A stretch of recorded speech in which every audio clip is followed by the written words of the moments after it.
অবৈধভাবে ভারতে পালানোর সময় সাংবাদিক মোজাম্মেল হক বাবু ও শ্যামল দত্ত সহ মোট ৪ জনকে আটক করা হয়েছে। সোমবার ভোরে ময়মনসিংহের ধোবাউড়া থেকে স্থানীয় জনতা তাদেরকে আটক করে পুলিশে সোপর্দ করে। এ সময় তাদের বহনকারী প্রাইভেট কারটিও জব্দ করে এলাকাবাসী। বিস্তারিত এসআই রাজের রিপোর্টে।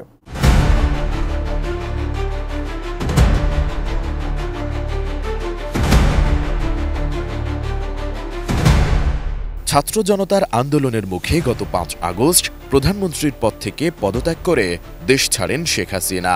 গণ অভ্যুত্থানের মাধ্যমে হাসিনা সরকারের ১৫.৫ বছরের শাসনকালের অবসান হয়। এরপর থেকে শুরু হয় আওয়ামী লীগ সরকারের আমলে নানা অনিয়ম দুর্নীতির মাধ্যমে সুবিধাভোগীদের বিরুদ্ধে মামলা।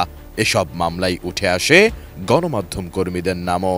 এবার তাদের মধ্যে ২ জন সাংবাদিক সহ ৪ জনকে আটক করা হয়েছে।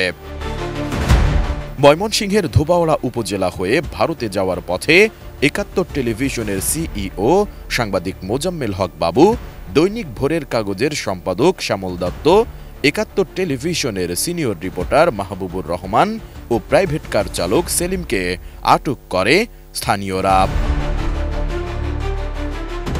১৬ সেপ্টেম্বর ভোর ৬টার দিকে দক্ষিণ মাইজপাড়া ও পোড়া কান্দুলিয়া সীমান্তের মাঝামাঝি এলাকা থেকে স্থানীয় জনতা তাদেরকে আটক করে ধোবাউড়া থানা পুলিশের কাছে হস্তান্তর করেন।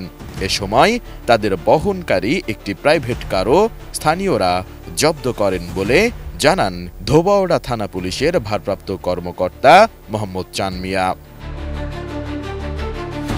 এ সময় ধোবাউড়া থানার ওসি চান মিয়া বলেন, তাদেরকে সাধারণ জনগণ সীমান্ত এলাকা থেকে আটক করে সকাল ৬টার দিকে ধোবাউড়া থানা পুলিশের কাছে হস্তান্তর করে। আটককৃত ৪ জন বর্তমানে পুলিশ হেফাজতে রয়েছেন। এ ঘটনায় আইনগত ব্যবস্থা প্রক্রিয়াধীন।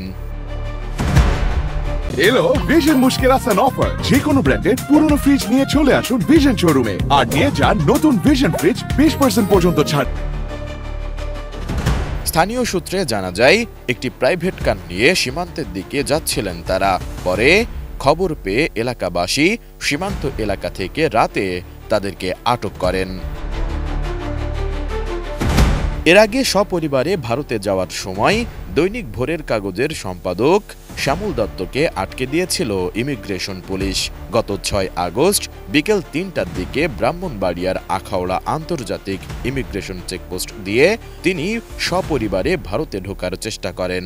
সে সময় আখাউড়া আন্তর্জাতিক ইমিগ্রেশন পুলিশের ইনচার্জ ইন্সপেক্টর মোহাম্মদ খায়রুল আলম বিষয়টি নিশ্চিত করে জানিয়েছিলেন, বিকেলে শ্যামল দত্ত তার স্ত্রী ও কন্যাকে নিয়ে ইমিগ্রেশনে প্রবেশ করেন।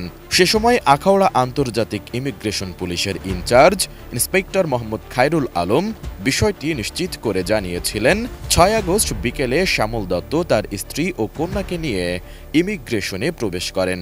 তখন পুলিশের বিশেষ শাখা থেকে দেশত্যাগে তার নিষেধাজ্ঞা থাকার বিষয়টি জানানো হয়। এরপর শ্যামল দত্তকে স্ত্রী কন্যা সহ ইমিগ্রেশন থেকে ফেরত পাঠানো হয়।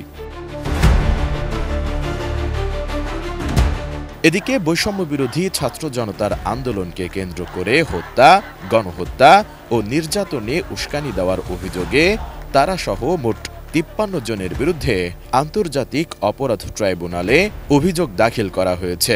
তাদের মধ্যে ৩০ জন সাংবাদিক মোজাম্মেল হক বাবু ও শ্যামল দত্তের নামেও একাধিক মামলা রয়েছে। আন্দোলনে নিহত রাইয়ানের বাবা আব্দুর রাজ্জাক গত ২৯ আগস্ট আন্তর্জাতিক অপরাধ ট্রাইব্যুনালের তদন্ত সংস্থায় এ অভিযোগ দাখিল করেন। এসআই রাজ, এটিএন নিউজ, ঢাকা।